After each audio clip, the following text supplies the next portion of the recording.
अस्सलामुअलैकुम रहमतुल्लाहि व बरकातुहू। मैं हूँ आपकी मेज़बान नाजिश खान और आप देख रहे हैं आपका अपना चैनल नून रिएक्शन ब्लॉग। जैसे कि आप सब ने शीला बाई का ब्लॉग देखा ही होगा। ब्लॉग देखने के बाद जो हमारी शीला बाई अपनी बदतमीज़ी दिखाती हैं, जिन्हें ये नहीं पता दीन इस्लाम किस चीज़ को कहा जाता है, या फिर दीन और इस्लाम को किस तरह से फॉलो किया जाता है, या फिर शरीयत के क्या हकाइक और क्या हुदूद हैं।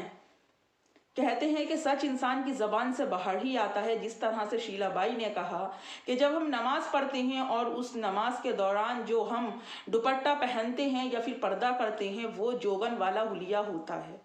तो मैं यहाँ पर इनकी इत्तला के लिए अर्ज़ कर दूँ कि जिस नमाज के दौरान हम पर्दा करते हैं, तो जो मेरी घर में माँ बहनें होती हैं, जो इस्लाम को सही तरह से फॉलो करती हैं, जो इस्लाम के हकाइक भी जानती हैं, इस्लाम के हुदूद भी जानती हैं, वो ये भी जानती हैं कि अल्लाह रब्बुल इज़्ज़त ने औरत की क्या ख़त बनाकर दुनिया में भेजा।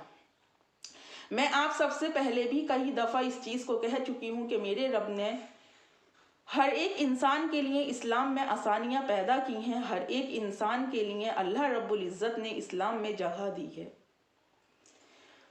जिस जोगन वाले हुलिये को जो नमाज के ऊपर ये तनकीद कर रही हैं और जो ये कहती हैं कि जब हम नमाज पढ़ते हैं तो हमारा हुलिया जोगन वाला होता है, अरे ये काबिल फ़ख्र वाली बात है।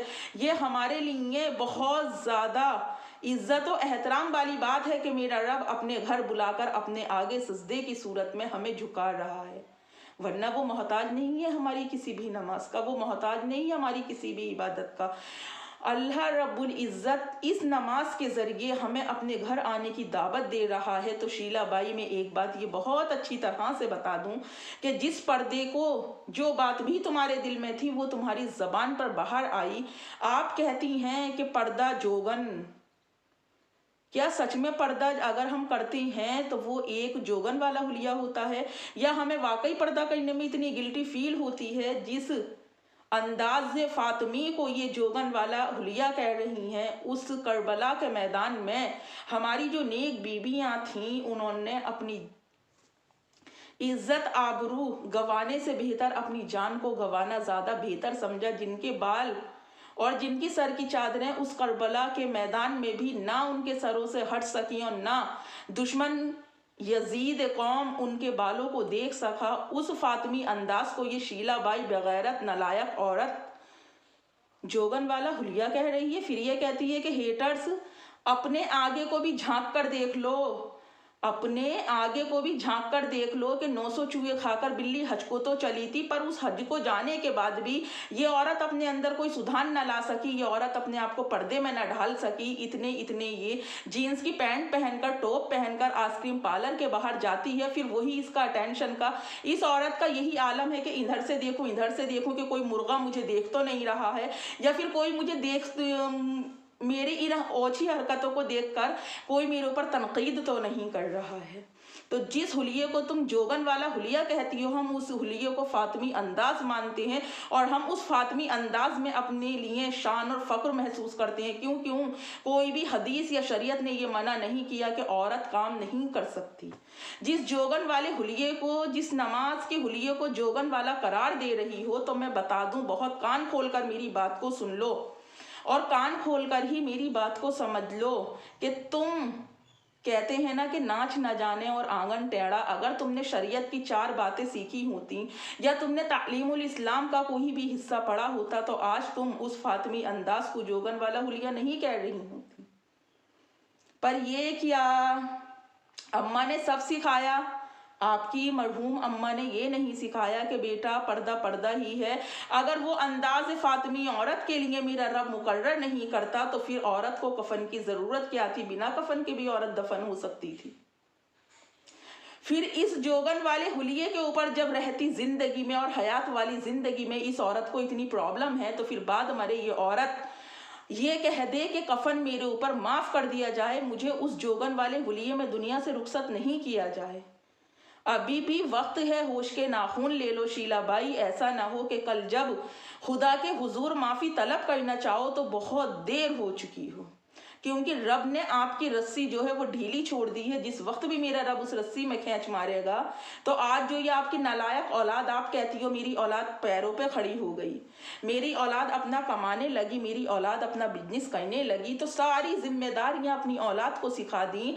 पर जो आपका वो बड़ा बेटा खड़े होकर बाएं हाथ से पानी पी रहा था, वो नहीं बताया आपने। इस्लाम और शरीयत को फॉलो करने वाली, दूसरों को तहज्जुद की नमाज के तरीके बताने और सिखाने वाली वो औरत अपने घर में अपने ही बच्चों को बेहतर तरबियत न दे सकी, अपने बच्चों की एक अच्छी परवरिश न कर सकी, अपने बच्चों को दीन इस्लाम के बारे में बता ना सकी। वो औरत जो पर्दे को भी अपनी जिंदगी में जोगन मानती है, जो कहती है कि मुझे इतना बड़ा पद मिला, मैं उस पद के लिए खड़े रहना चाहती हूँ, मैं डटकर उसका मुकाबला करना चाहती हूँ, तो जो औरत अपने इस्लाम को न समझ सकी, जो औरत अपने घर की नींव को सही तरह से न रख सकी, क्या आप सबको ये लगता है कि वो औरत औरतों के हक के लिए लड़ सकती है, औरतों को सही तरीके से इंसाफ कर दिला सकती है? जो औरत अपने ही घर में इंसाफ न कर सकी, जो औरत अपनी ही तवे पर अपनी रोटी न सेक सकी, तो क्या आपको ऐसा लगता है कि वो औरत किसी दूसरे के काम में आ सकती है? अपनी वक्त गुजारी को, अपनी रंगलीलियां मनाने को ये औरत कहती है कि वुमेन्स पावर। क्या इस औरत को पता नहीं कि औरत की ताकत क्या होती है? ये आप सब मैं इस औरत के समझाने से समझेंगे कि वुमेन्स पावर किस चीज को कहते हैं। अरे वुमेन्स पावर तो वो पावर है कि मैं इस बेअकल औरत को आज समझा दूं कि वुमेन्स पावर वो पावर है कि जन्नत की शहजादी का खिताब मेरे रब ने वुमेन्स पावर के हाथ में ही दिया है। ये औरत अगर हिस्ट्री उठाकर देखे, अगर दीन में झांक कर देखे, तो इसे पता चल जाएगा, ये खुद जिंदगी में कहना ही भूल जाएगी। क्यों? क्योंकि हम सब जानते हैं, क्यों? क्योंकि हम दुआ मांगते हैं कि अल्लाह हमारी जिंदगी फातिमी होनी चाहिए, हमारा पर्दा फातिमी होना चाहिए, हमारा अंदाज फातिमी होना चाहिए, घर से बाहर निकलने का तरीका फातिमी होना चाहिए, और तो और कि जब हम इस दुनिया से रुखसत हों तो वहां जाने का रास्ता भी हमारा फातिमी ही होना चाहिए। तो क्या इस औरत को पता नहीं कि अल्लाह रब्बुल इज़्ज़त ने औरत के क्या मकाम, क्या बुलंद मर्तबे रखे हैं, कि अल्लाह रब्बुल इज़्ज़त ने औरत यानी कि जन्नत की शहजादी सैयदा फातिमा ज़हरा रज़ी अल्लाह ताला अन्हु को जन्नत की शहजादी बना दिया।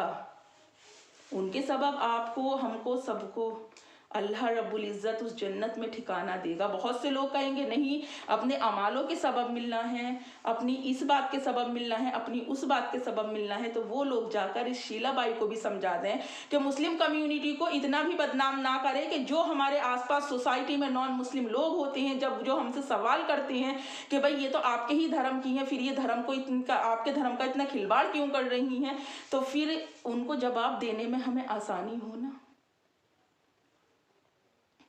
कहती हैं कि बादाम भिगोकर रखे थे इसलिए कि मैं अपनी बहुत सी बातें भूल नहीं सकती, बहुत सी यादों को मैं भुलाना नहीं चाहती। तो मैं एक बात बता दूं कि कौन सी यादों को भूली हो, कौन सी यादों को मिटाया है, कौन सी ऐसी बात है अपनी पिछली जिंदगी की कि अपना नाच गाना भूला? नहीं भूला। क्या झूठ बोलना छोड़ा? नहीं छोड़ा। गीबत, गॉसिपिंग, चुगली, ये सब आपने ही तो शुरू किया था सोशल मीडिया पर लाकर। आपने ऐसी गंद इस सोशल मीडिया पर बिखेरी कि हर एक इंसान फिर उस गंद में उतरता ही चला गया। जिन रिश्तों में कभी मिठास हुआ करती थी, लोग उन रिश्तों को आज देखना भी पसंद नहीं कर रहे। इन सब की, जो वो कहती नहीं महाभारत किसने लिखी थी, उसके रचयिता का नाम क्या है, सवाल होता है अक्सर। इस पूरे सोशल मीडिया पर जो आज गंद फैल रही है, उसकी रचयिता आप अकेली वाहिद औरत हैं। ना आप अपने घर की बिरयानी सोशल मीडिया पर लेकर आती और ना बाहर मुर्गी और मुर्गे पकने स्टार्ट होते। आज आप अच्छी बनती हैं। हाँ मेरा बेटा तो डाइट पर है, फिर सडनली बेटा पीछे से आता है। मैंने कितनी बार समझा दिया कि कम से कम झूठ बोलते हुए, पब्लिक का सी बनाते हुए सोच तो लिया करो कि हमने क्या कहा है। अब अम्मी ने तो कह दिया कुछ, बेटे पीछे से आ रहा है। अगर वो सडनली अचानक ही आइसक्रीम लेकर आता तो वो 2 स्पून का इंतजाम करके लाता, फिर खुद ही कहती है सब बात का इंतजाम करके लाया है मेरा बेटा। तभी तो कहती हूं कि अपना ही ब्लॉग देख लिया करो, बात को आकर बोला करो। और ये किया आपकी अकल पर, क्या अखरोट ने अपना काम करना बंद कर दिया जो आप वापस से बादाम के ऊपर आ गई? मेरी इस बात का जवाब जरूर दीजिएगा। ये आज का मेरी तरफ से आपके लिए सवाल है। अब दूसरी बात ये कि आप कहती हैं कि मेरा बेटा मुझे शॉपिंग करवाने लेकर गया। यार सारा दिन तो वो इनका बेटा लैपटॉप पर बैठा रहता है, लैपटॉप से उसकी निगाहें नहीं हटती। ये घर से बाहर निकलती हैं तो कहती हैं कि मैं काम पटा कर आ रही हूँ। फिर मेरी एक बात ये समझ में नहीं आती, जब बिजनेस बच्चों ने संभाल लिया, सारे काम हो गए, तो फिर ये बाहर सड़कों पर मटकने के लिए करने क्या जाती हैं भाई? आज तक मेरे ये तो इनका पॉइंट ही समझ में नहीं आया कि ये बाहर मटकने के लिए, अपने लटके झटके दिखाने के लिए, गैर महरमों को भी कहीं ना कहीं गुनाहगार करने के लिए फिर ये सड़क पे क्या करने जाती है। क्या आप सबकी समझ में आई इनकी ये बात? दूसरों की बॉडी शेमिंग बहुत शान से और बहुत आन बान शान से करती हैं, पर क्या अपने 2BHK का देखा है आपने कि कहाँ से कहाँ तक फैल गया? इसको कंट्रोल कर लें, वरना जिस तरह से हेयर ट्रीटमेंट लेती फिर रही हैं, जिस तरह से फेस ट्रीटमेंट लेती फिर रही हैं आप, उसके बावजूद भी आपकी सारी खाल लटक गई। नारियल पानी आपका बेटा लेकर आता है चेहरे पर गिलो लाने के लिए, तो क्यों भाई मोगली भैया इतने ट्रीटमेंट अम्मी आपकी करवा रही हैं, लोगों का सी बना रही हैं, इतने पार्लर के चक्कर लगा रही हैं, कभी बाल संवरवाती हैं, कभी हेयर ट्रीटमेंट लेती हैं आपकी अम्मी, कभी अपने चेहरे का लेज़र ट्रीटमेंट करवाती हैं, उसके बाद भी अम्मी के चेहरे पर गिलो नहीं आ रहा। अब ये नारियल पानी का कसूर है या फिर उस लेज़र वाली मशीन का कसूर है, जो लाख बुढ़ापा छुपाने के बावजूद भी आपकी अम्मी के ऊपर का बुढ़ापा जा नहीं रहा है? आप भूल रही हैं अल्लाह रब्बुल इज़्ज़त ने 3 चीज़ें इंसान के लिए कायम और दायम कर दी हैं: बचपन, बचपन के बाद की जवानी, जवानी के बाद का बुढ़ापा। 7 पर्दों में भी लपेटोगी ना आंटी तो ये बुढ़ापा छुपेगा नहीं। क्यों? नेचुरल है। सॉरी सॉरी सॉरी सॉरी, क्या करूं, ये पब्लिक है, सब जानती है। समझ गई आप? चलिए नेक्स्ट वीडियो में फिर मुलाकात होगी, तब तक अपना और अपनों का ढेर सारा ख्याल रखें और मुझे भी अपनी दुआओं में याद रखें। अल्लाह हाफिज़। ये पब्लिक है, सब जानती है।